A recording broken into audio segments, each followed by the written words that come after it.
Salam alaikum Azul, bonsoir. Aujourd'hui, nous recevons Salim Laibi pour parler du livre qu'il vient de commettre et dont nous allons parler.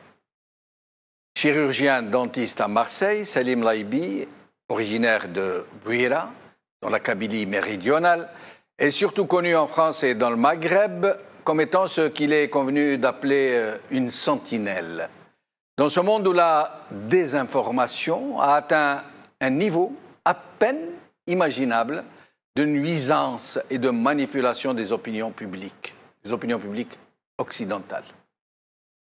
Mais Salim Laibi est aussi connu pour ne pas être systématiquement dans le registre extrême, dans celui de l'autisme intellectuel, du militantisme forcené, où l'on ne voit que la paille dans l'œil de l'autre, puisqu'il ne s'interdit pas de dire les choses, y compris sur ses alliés naturels, sur sa propre communauté. Dans la 4e de couverture du livre que nous présentons aujourd'hui, Salim ne prend pas de gants pour désigner de façon abrupte et nominale des intellectuels qui occupent le haut du pavé médiatique en France et qu'il accuse de répandre des mensonges, dit-il, des mensonges grossiers sur l'islam pour conditionner une opinion publique chauffée à blanc, dont on monte l'islamophobie comme on le ferait d'une mayonnaise. Et pour leur apporter la réfutation, il écrit un livre qui est à lui seul une réponse. Un livre dont le titre est « Ils aiment l'islam ». Un livre où Salim Laibi cite des personnages illustres dont il reprend des extraits de lettres et autres déclarations sur l'islam.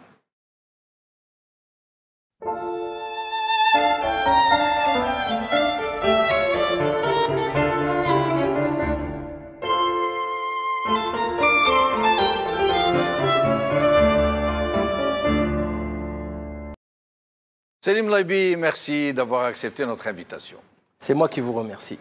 Alors, Salim Laibi, vous venez donc de publier, c'est d'ailleurs, je crois, votre maison d'édition, Fiat Lux. Tout à fait. Et vous avez publié de nombreux autres livres, c'est pour ça, je crois, que l'idée vous est venue de lancer une... Vous avez publié La faillite du monde moderne, hein, qui a eu un très grand impact médiatique. La dérive Skyrock, le mythomane, la face cachée d'Alain Soral, vitamine C, liposomate et cancer. Tout à fait. N'est-ce pas? Plus d'autres auteurs, on en est à 25 livres. Et il y a d'autres livres qui sortiront à la rentrée. On est assez...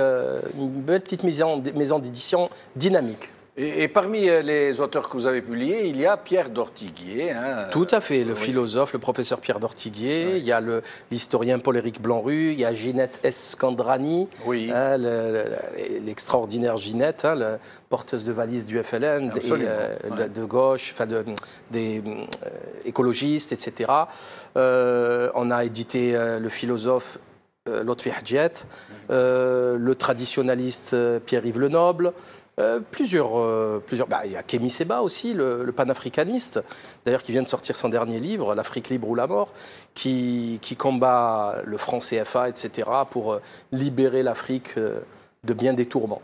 J'ai un joli panel plutôt de progressistes, de gens qui sont progressistes dans le sens qui ne sont pas dans le sens du courant, quoi, dans le sens du poil. Tout à fait. Et Pierre d'Ortiguier qui préface à votre livre une préface remarquable d'ailleurs, par ailleurs. Alors, le Salim Laibi, ils aiment l'islam. Édition Fiat Lux.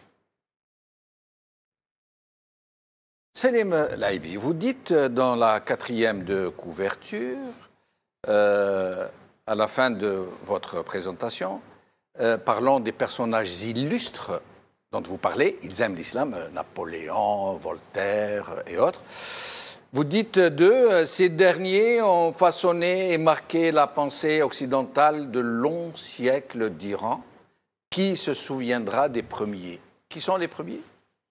Ah ben c'est les petits chroniqueurs, les petits rigolos des médias, les Éric Zemmour, les Benoît Raïski, les Philippe Val, même les Michel Onfray, même si Michel Onfray, il est un peu plus, on va dire, un peu plus subtil, un peu plus intelligent que les autres. Plus honnête. Un peu, voilà, il a eu des accès comme ça d'honnêteté, mais il retombe toujours après dans ses délires avec ses conférences avec Zemmour et François-Olivier Gisbert.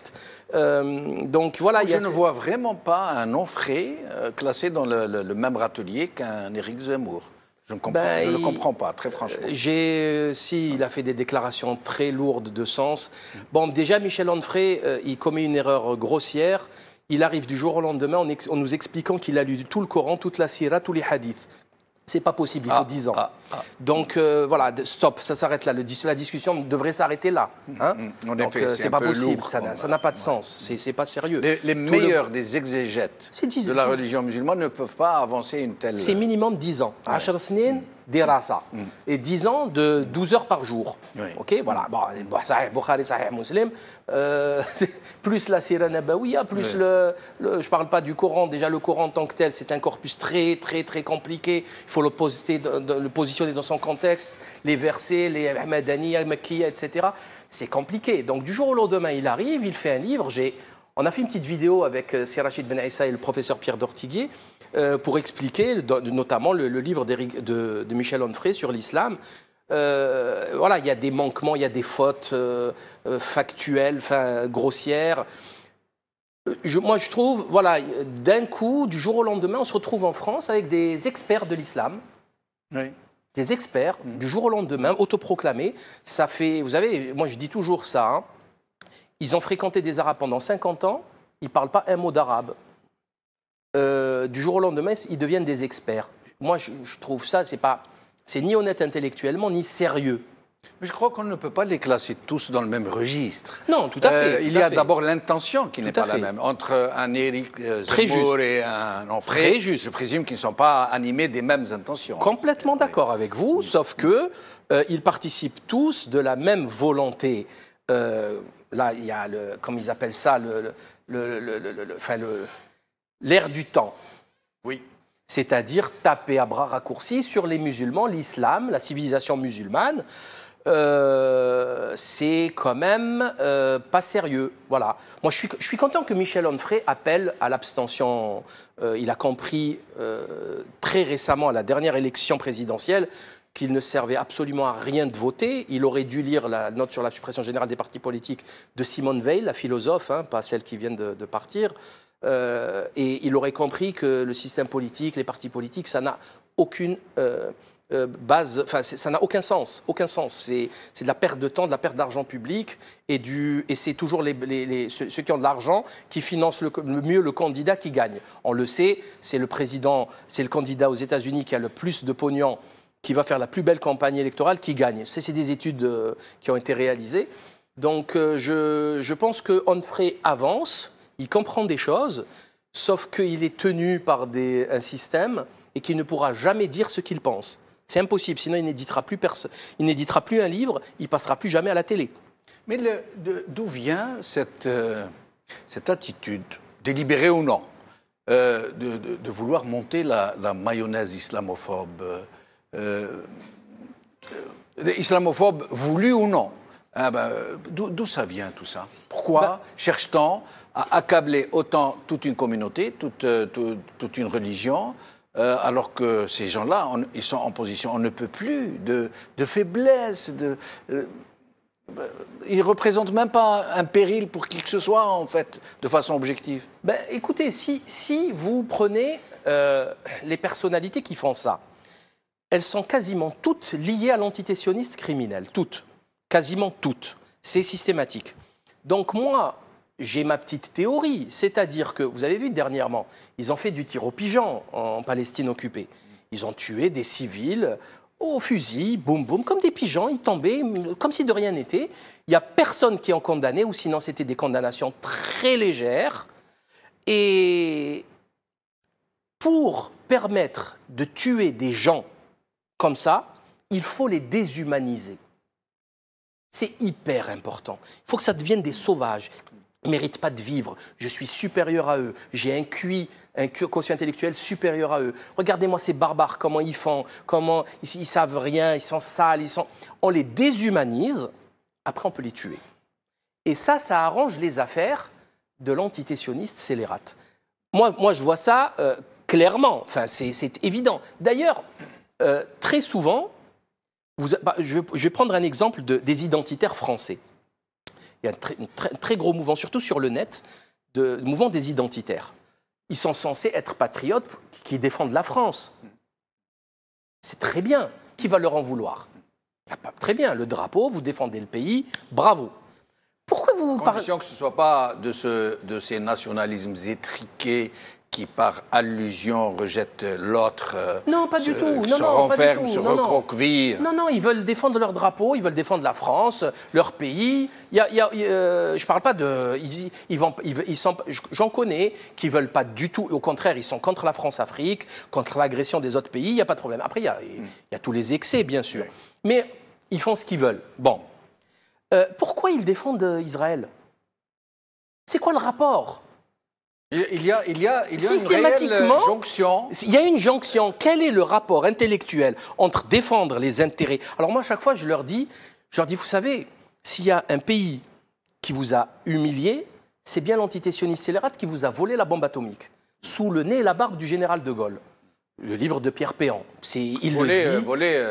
Ils ont volé la technologie. On leur a refilé en faisant mine de voir ailleurs. Oui, mais bien sûr. Il y a une organisation de personnalités, on appelle ça les Sayanim. C'est des gens du Mossad qui travaillent dans les plus hautes sphères de l'État, du gouvernement, dans les ports, etc. Ils ont pris la technologie en pièces détachées. D'ailleurs, il n'y a pas que la bombe atomique, il y a aussi les missiles qui transportent les têtes nucléaires. Ils ont volé ça. C'est quand même humiliant, hein, c'est extrêmement grave. Hein. Vous savez, comme je dis, il y a des...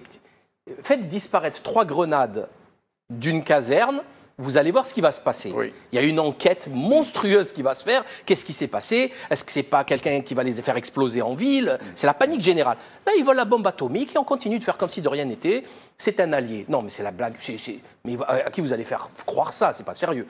Donc, ce que je dis, c'est que si vous voulez défendre la France, c'est très bien. Qui va vous en vouloir? En tant qu'Algérien, on est très patriote, très nationaliste, on aime notre pays, etc. Même si pour moi...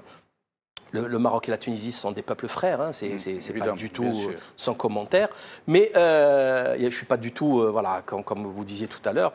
Mais comment vous pouvez parler du patriotisme et de l'intérêt de la France, surtout avec ces périodes, vous savez, d'immigration massive des migrants d'Afrique, etc. Pourquoi vous parlez d'Israël? C'est quoi le rapport? C'est quoi le sujet?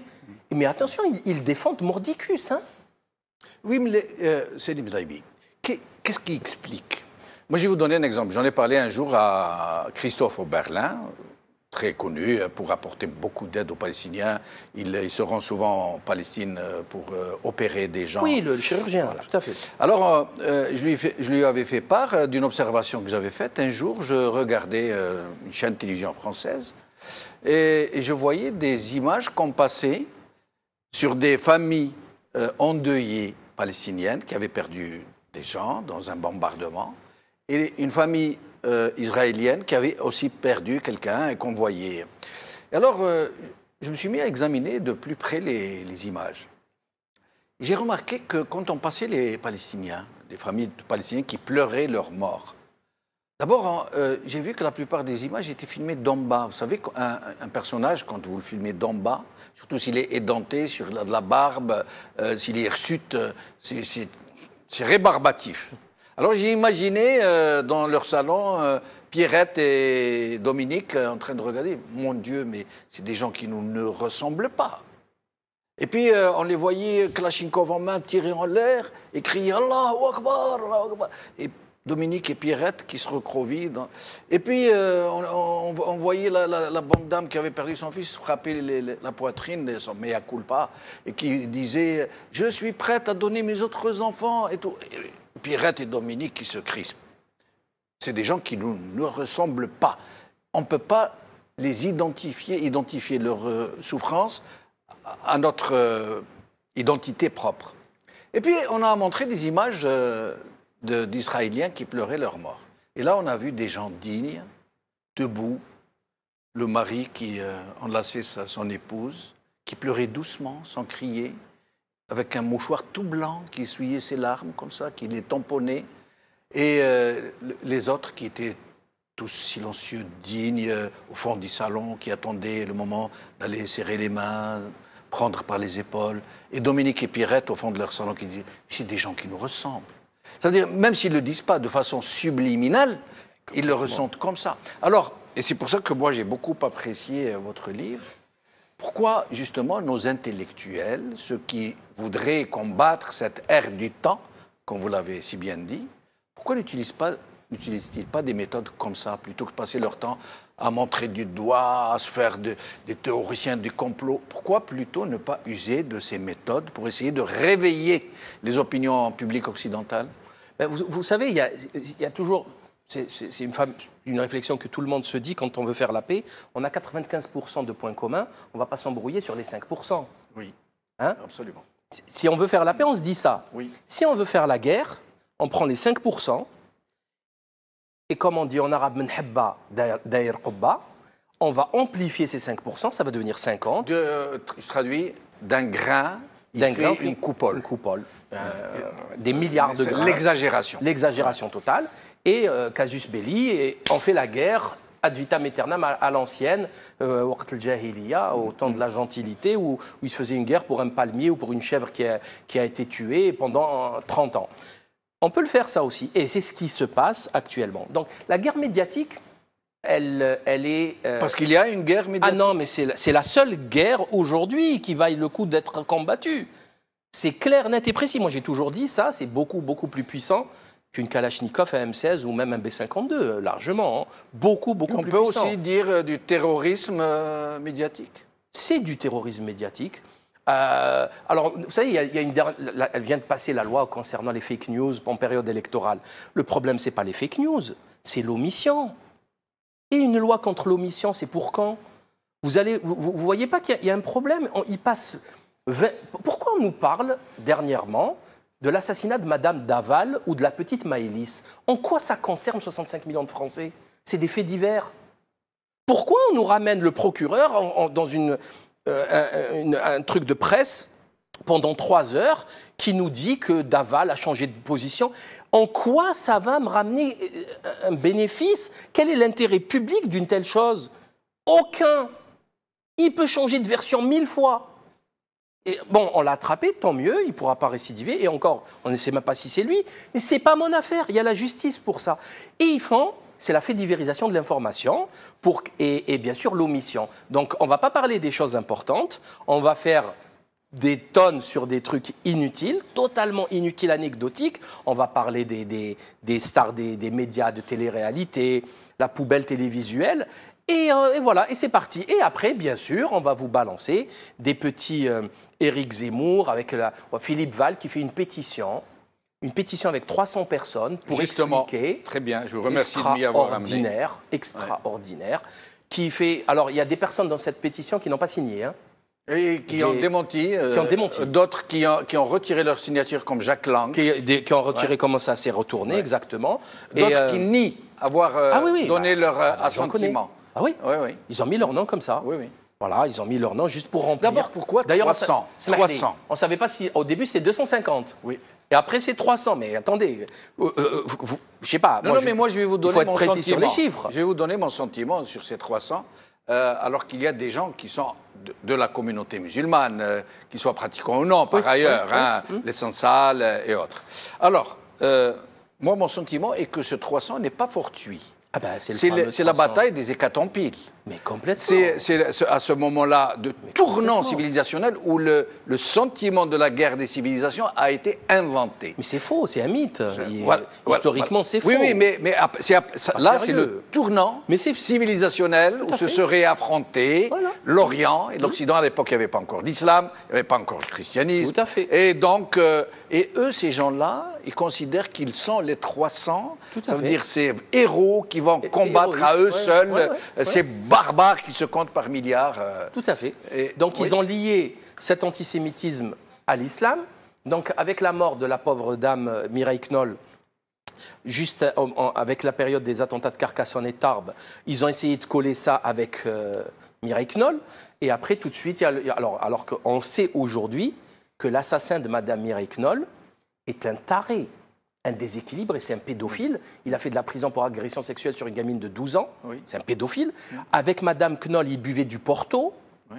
Et on nous explique que c'est un islamiste. Non, mais qu'est-ce que c'est comme le monsieur de Denis, le criminel, le terroriste Denis qui a tué des gens. Lui, c'est psychiatrie. Oui. C'est-à-dire, moi j'appelle ça le gang des camisoles. À chaque fois que je rajoute des noms, le gang des camisoles. Alors lui, il a des certificats médicaux de médicaments, d'anxiolytiques, etc. Il était également homosexuel, il était dans les sites internet, etc. Il était extrêmement violent, la drogue, etc. Donc comment, s'il vous plaît, vous pouvez m'expliquer qu'on nous dit que c'est un intégriste, islamiste, rigoriste, salafiste, tout ce que vous voudrez, en même temps avec des comportements qui sont antinomiques avec l'islam. Absolument. L'islam le plus simple. Ce n'est pas sérieux. Donc, et ça, c'est systématique. À chaque fois, on nous fait le coup. Et à toutes les manchettes, on retrouve le fameux terme fatidique, islamiste, terroriste. Ouais. Oui, ils ont collé, ça y est, c'est collé maintenant. Et nous avons affaire à des journalistes, c'est des gens qui savent ce qui se passe. C'est collé, maintenant, ils vendent le truc, c'est en pack. C'est en concomitance. C'est cadeau. Alors, vous n'avez pas vu Éric Ciotti, Valls? Oui. Alors, vous avez vu l'attentat de Münster en Allemagne? Ils ont tweeté encore la barbarie islamiste avec le même procédé. C'était un fou, un Allemand, mais un beau Mskin. Il a foncé sur les gens, un taré. Ouais, qu'est-ce que vous voulez y faire? Ils sont rués sur l'aubaine. Lucky Luke et Billy the Kid. Ils tirent plus vite, ils tweetent. Ouais. Alors que, vous n'avez pas vu l'assassinat de Kevin, le petit Kevin, à Mourmelan, je crois. Ouais. Le petit Kevin, dramatique, 17 ans, il s'est fait poignarder 20 fois par quelqu'un. Et tout de suite, on a mis un portrait robot, quelqu'un de basané. Marine Le Pen, tout de suite, c'est l'immigration. Il y en a marre de cette barbarie. En fait, c'était l'ex-petite amie de sa copine qui n'est pas du tout maghrébin et qu'ils ont fait exprès de donner un portrait robot d'un maghrébin pour faire croire que... Voilà. Et ça y est, l'affaire est en cours. Mais néanmoins, il y en a, ils ont la gâchette facile. C'est devenu ridicule. C'est une hystérie collective. Oui. Collective. Et cette hystérie, c'est le mot. Tout à fait. Et c'est une hystérie qui a été obtenue, pour ne pas dire qui a été inséminée, si tant est qu'on peut dire laborieusement inséminée. Et nous sommes à un moment où c'est comme un peu si nous avions affaire à des spécialistes qui sont en train de rajouter quand il faut, c'est pesé au trébuchet. C'est fait par des experts. Au cordeau. Là, vous avez des médias ultra puissants. Je vais vous donner un exemple, c'est très simple. Éric Zemmour. Éric Zemmour, qui s'est illustré par des mensonges ahurissants. Il a écrit un livre, il nous explique qu'il y a 4 millions d'enfants maghrébins immigrés de moins de 4 ans. 4 millions 4 millions. D'accord. Et alors là, franchement... D'abord, d'où il a sorti le chiffre, puisque les statistiques ethniques sont interdites en France. Il n'est pas... Nous, le Maghrébia, nous sommes en train d'essayer depuis des mois d'obtenir des chiffres sur le nombre de la présence maghrébine ou des gens d'origine maghrébine en France. Nous n'avons pas réussi. C'est interdit. C'est interdit. C'est interdit. Et lui, comment il a fait pour avoir... votre question me choque plus que Zemmour. Il s'en fout complètement, il invente. Il invente, il dit ce qu'il veut. Il est condamné en justice pour appel à la haine, islamophobie, il le garde et il récidive. Et il est partout, il est sur RTL, il est sur Paris Première, Zemmour et Nolo, il est resté 5-6 ans chez Ruquier, il est sur Historia, je crois, il a sa chronique sur Le Point. Le type est indéboulonnable. Vous faites le 10e, il vous découpe la tête à la place de grève, hein. C'est une guillotine. D'ailleurs, moi, j'ai peur que dans cette émission, le peu qu'on ait dit, et on essaye vraiment de peser au trébuchet, comme je dis, j'ai peur que ça ne nous revienne dans le visage, Kouras. On dénonce des mensonges, je crois que quand même. Oui, j'espère. Je crois quand même la justice devrait être de notre côté. Article 40 du Code de procédure pénale, tout magistrat se doit d'attaquer en justice un désordre. Éric Zemmour est un désordre public. Quand il dit qu'il y a 4 millions de petits maghrébins, vous savez, il y a 800 000 naissances par an en France. 800 000, oui. C'est très facile. Il y a 500 000 morts, 800 000 naissances. C'est des chiffres que tout le monde connaît, il n'y a pas besoin de faire de la sociologie, de la démographie, etc. 800 000 naissances, il n'y a même pas 10%, allez, 10-15% d'immigrés. Donc, il a multiplié le chiffre par 10. Et quand Paul Moreira de Canal+ va lui poser la question, il ne répond pas, il s'en va, il se sauve. Quand Éric Zemmour dit Les amendes qu'il paye, elles sont chères? Non. Quand il est condamné?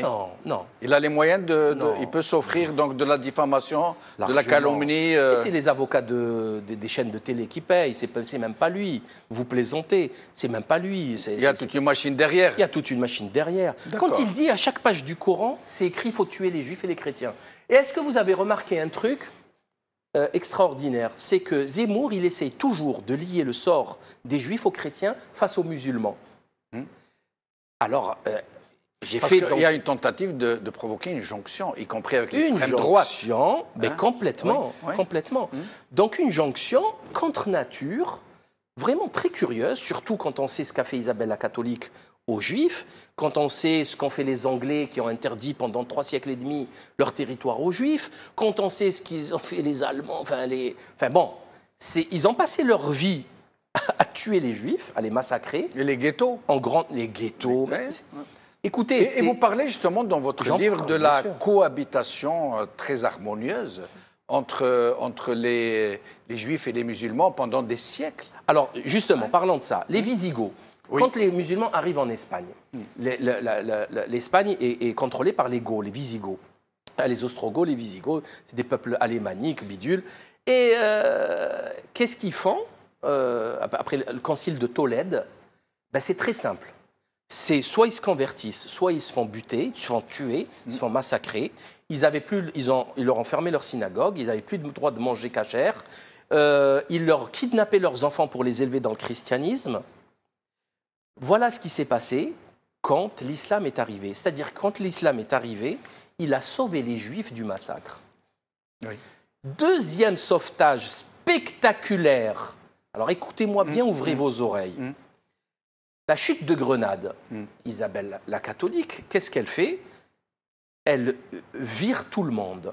Sauf les maranes, ceux qui font semblant de se convertir. Tout à fait. Mais ils se font tuer quand même. Parce que dès qu'ils voient qu'il n'y a pas trop d'activité Shabbat au bûcher, les morisques pareil, dès qu'ils voient qu'ils continuent à faire Ramadan au bûcher, ils en ont tué 3 millions de morisques.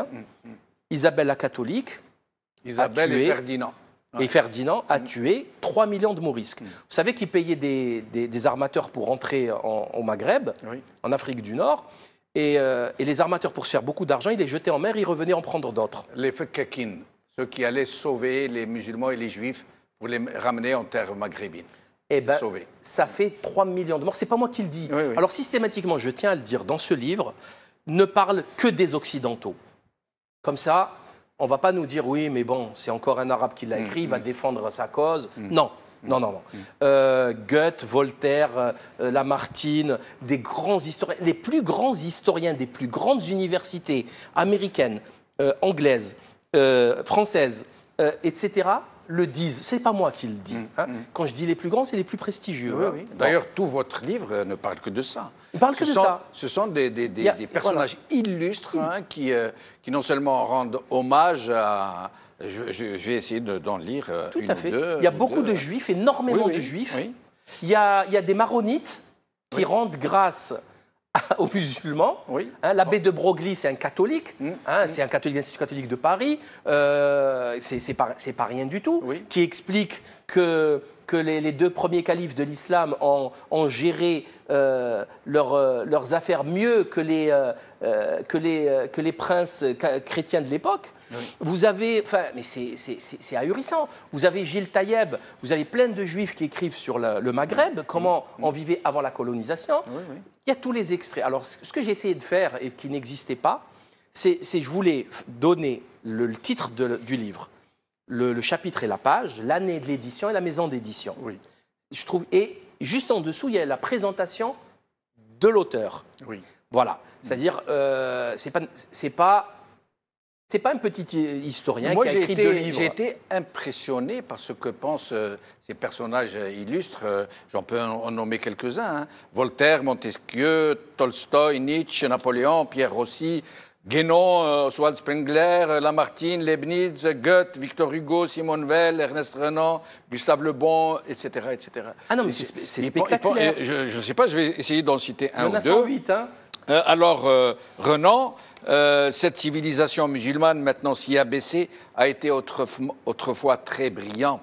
Elle a eu des savants, des philosophes, elle a été pendant des siècles la maîtresse de l'Occident chrétien, etc. etc. Pas au hasard, j'ai pris quelques notes. Non, l'islamisme ne proscrit pas, ça c'est Vaux-Saint-Cyr.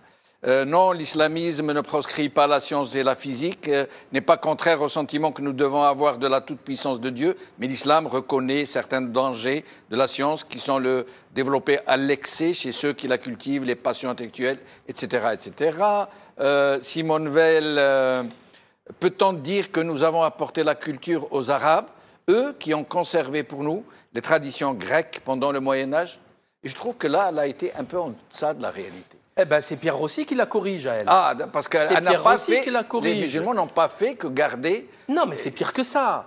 Les Grecs ont tout leur travail héritage vient des Arabes. Et Pierre Rossi l'explique parfaitement dans La Cité d'Isis, l'histoire vraie des Arabes. À la limite, pour ne pas rentrer dans ce que vous venez de dire, mais du moins, les Arabes qui ont conservé, qui ont déterré la science et la philosophie, les mathématiques, l'astronomie grecque qui étaient quasiment plus qu'inhumées, ben oui, morts, ils les ont revivifiés, mais développés.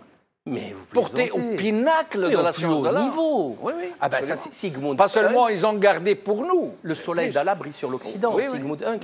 Elle y est d'ailleurs dans le livre. Il faut lire ce livre. Extraordinaire. Extraordinaire. Elle parle parfaitement. Elle cite tous les noms, comment ils sont allés. Il y a quand même, je ne sais pas. Alors, il y a un auteur, je ne sais plus c'est lequel, je ne sais plus c'est André Clos, qui explique qu'en 3 siècles, du 9e au 12e siècle, les ouvrages scientifiques en langue arabe ont été publiés, édités, plus que toute autre langue dans le monde.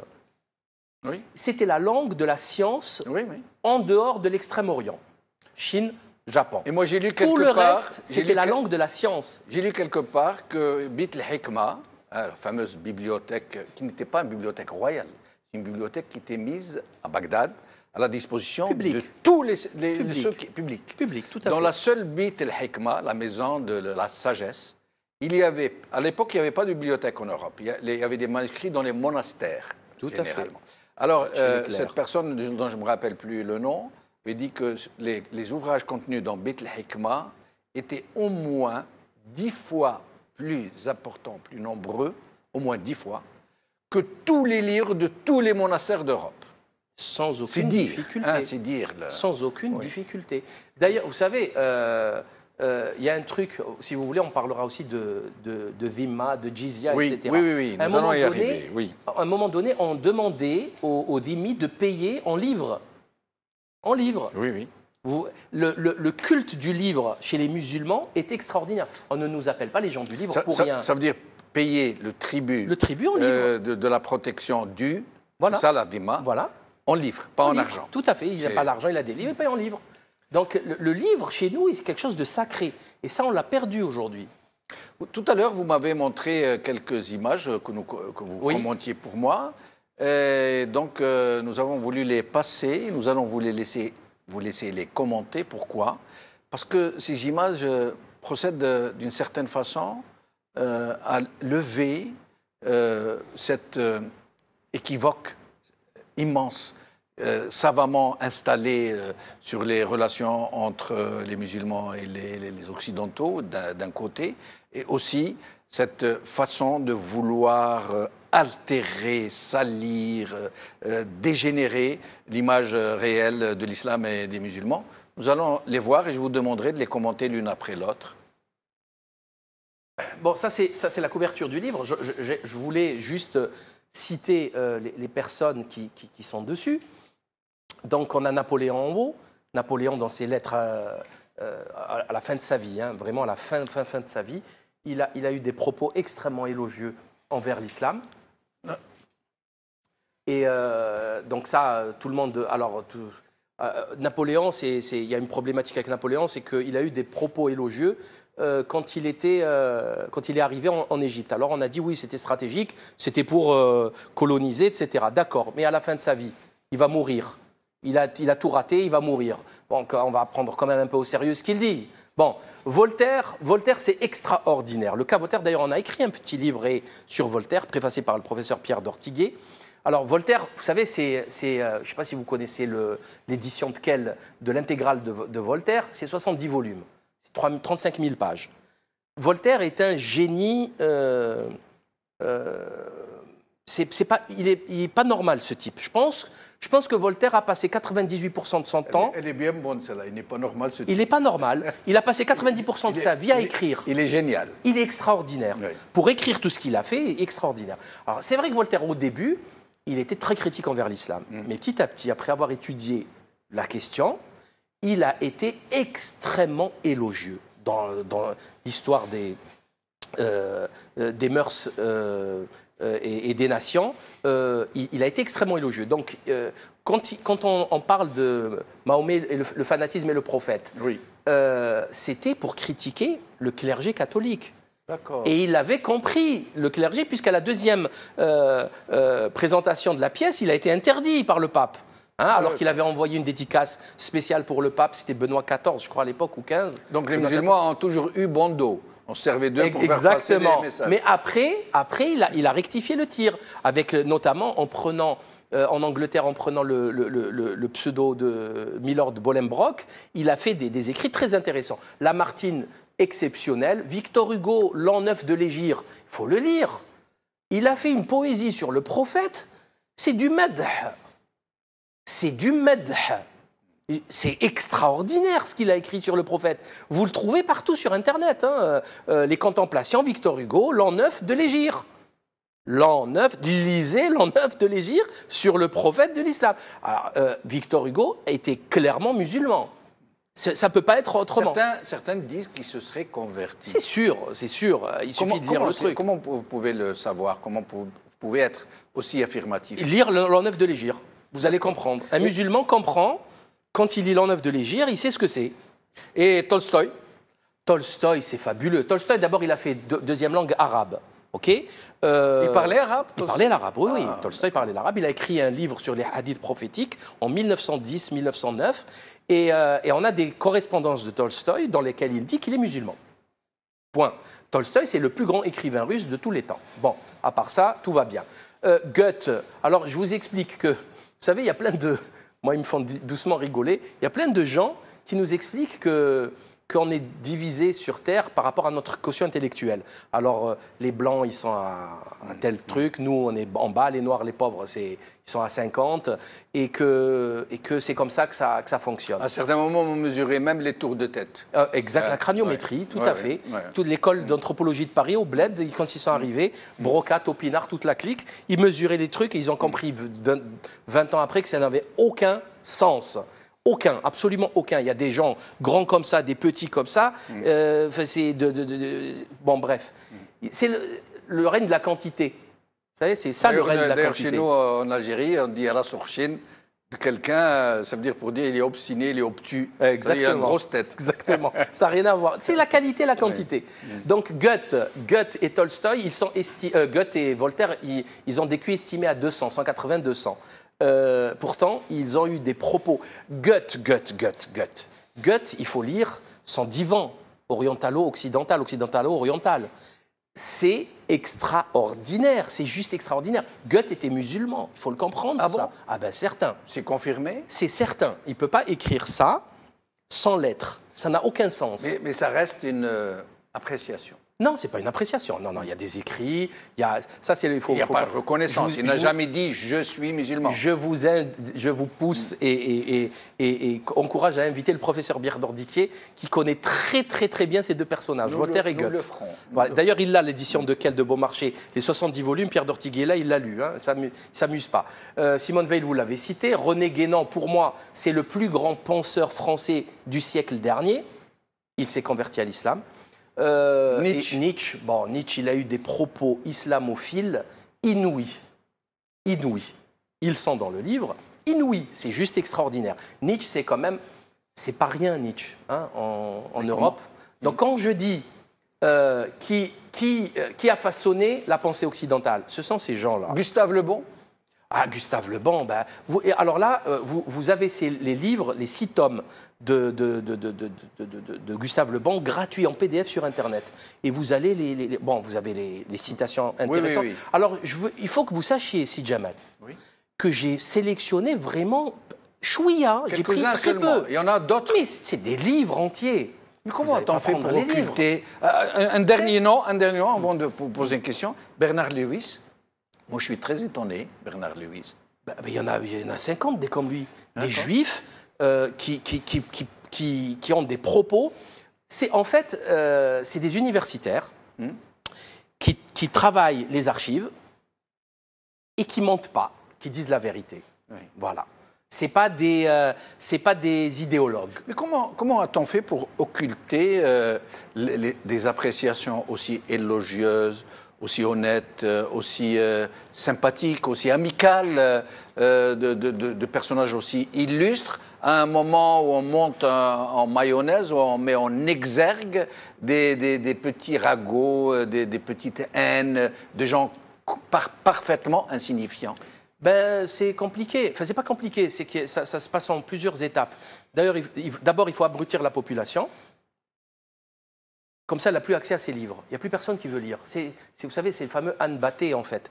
Donc, Ahmar, vous pouvez mettre tous les livres du monde dessus. C'est qui transportait les livres avant?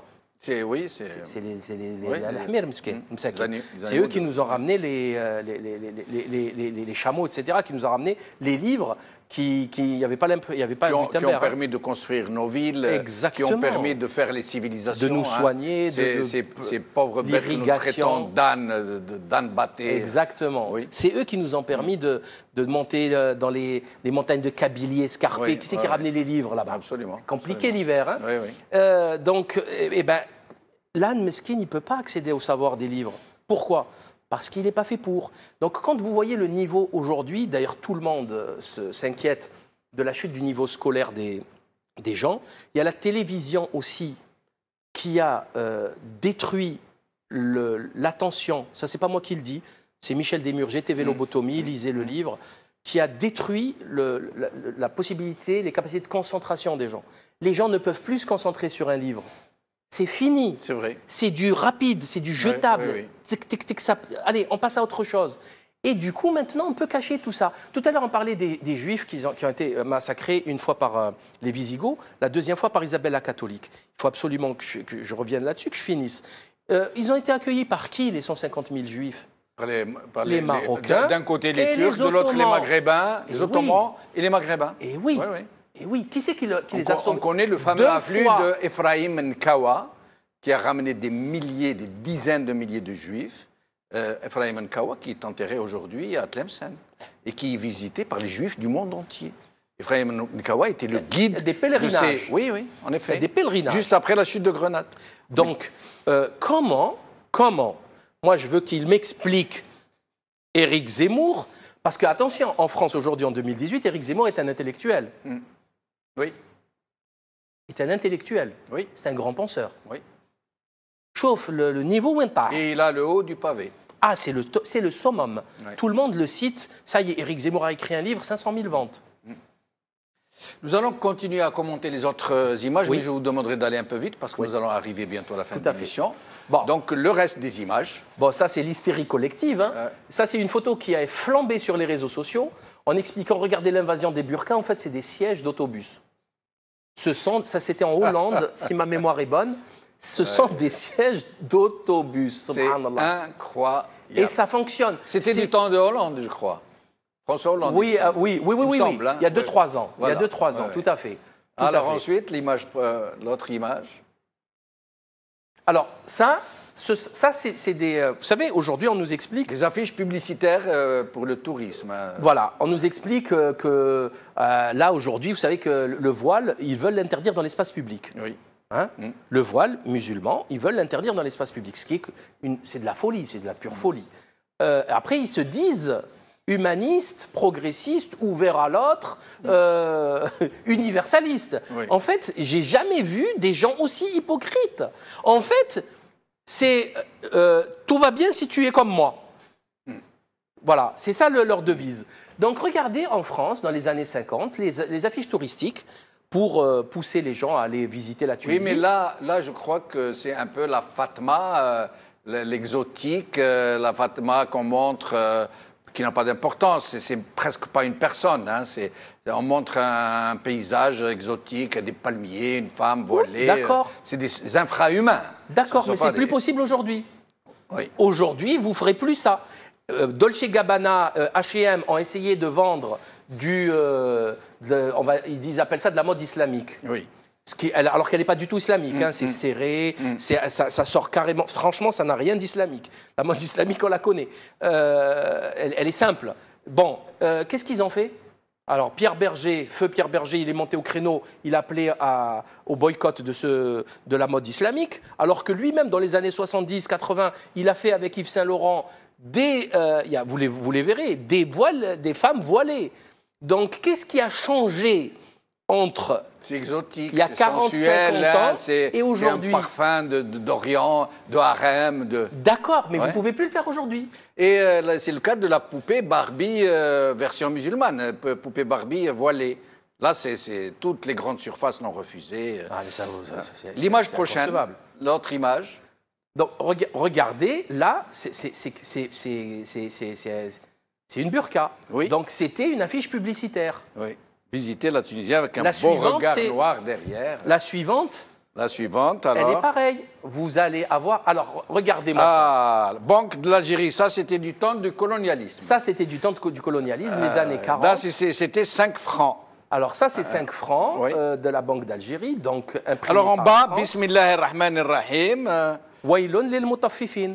C'est un verset coranique aux faussaires, ceux qui trichent les faussaires. Et qu'est-ce que vous avez une femme en haïk. Une femme en haïk. Donc, dans les billets de banque, il y a 70 ans, ça ne représentait aucune difficulté. Il n'y a pas d'espace public, si je peux dire, plus public que le billet de banque. C'est tout dire.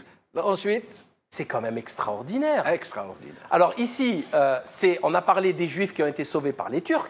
Et là, vous avez un télégramme reçu par Abdulhamid II, le sultan de Turquie, avant sa chute par les jeunes Turcs, d'une association anglaise de Juifs qui le remercie pour les 4 siècles de tolérance, qui le remercie pour sa clémence, pour tout.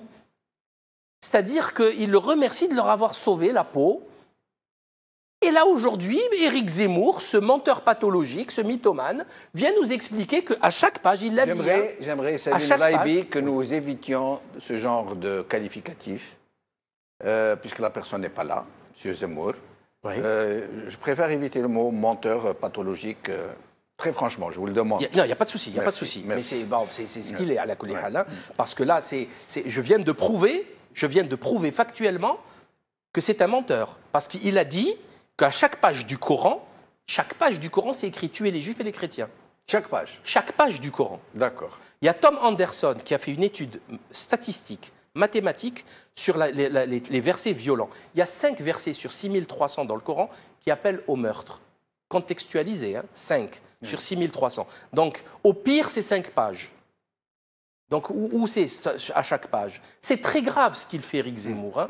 Il appelle au meurtre du musulman. C'est-à-dire, regardez, ces gens-là veulent nous tuer, donc vous pouvez y aller. Et qu'est-ce qui s'est passé dernièrement? D'ailleurs, ça aboutit à ce que vous êtes en train de dire. Ah, il y a eu l'arrestation il n'y a pas très longtemps d'un commando qui se préparait à assassiner des musulmans juste parce qu'ils étaient des musulmans. Halal. Oui, oui, absolument. À empoisonner le rayon halal alors que c'est l'appel à la haine imbéciles toujours pourraient à ce genre comprendre que n'importe quel Français peut acheter ces produits. Une autre image avant de clore l'émission. Alors ça, c'est les femmes françaises il y a les années 40. Voilà comment elles étaient habillées. Voilà. Elles étaient habillées de façon décente, de façon pudique. Et les musulmanes, elles ne s'habillent pas autrement que comme ça. Donc nous, on pose la question, qu'est-ce qui a changé ici, entre ces années-là et aujourd'hui? Pourquoi cette hystérie collective, médiatique, extrêmement violente envers les musulmans et les musulmanes en particulier, alors que, en fait, on avait tellement de choses en commun à la base? Est-ce qu'il ne serait pas bon, et pour les musulmans, surtout les musulmans qui vivent en Europe, en Occident, et qui vivent vraiment de façon très pénible, de peur, honte, ils rasent les murs parfois, qu'est-ce qui serait bon de faire pour essayer de réconcilier un peu les mentalités, pour essayer de lever ces équivoques, ces manipulations de masse, ces gens que la propagande dispose contre le musulman de façon totalement stupide, voire irraisonnée? Ben, c'est la science, le savoir. Il faut revenir à la science ou à la réalité. Ces gens sont des menteurs, c'est des propagandistes. Donc, il faut revenir à ce qui est réel, à ce qui existe. Donc, quand on reprend certains passages, moi, je pense que les gens honnêtes, quand ils vont lire ce que disent toutes ces personnalités, ils vont se dire, à un moment donné, je crois qu'on m'a menti. On m'a menti. Et de toute façon, qu'est-ce qu'ils veulent? Ils veulent la guerre, c'est ça qu'ils veulent. Qui va y gagner quoi que ce soit dans une guerre civile? Rien. Rien. Selim Laibi, merci beaucoup. J'ai eu beaucoup de plaisir à vous recevoir, particulièrement que c'est la première émission, c'est le premier numéro, on dit le numéro 0, je crois, de cette émission. Je rappelle que vous avez donc publié ce livre, « Ils aiment l'islam, ontologie des écrits des grands auteurs occidentaux ». C'est moi qui vous remercie. C'est moi qui vous remercie pour votre invitation. Selim Laibi, au plaisir de vous revoir. À bientôt. السلام عليكم بقوا على خير بالسلامه.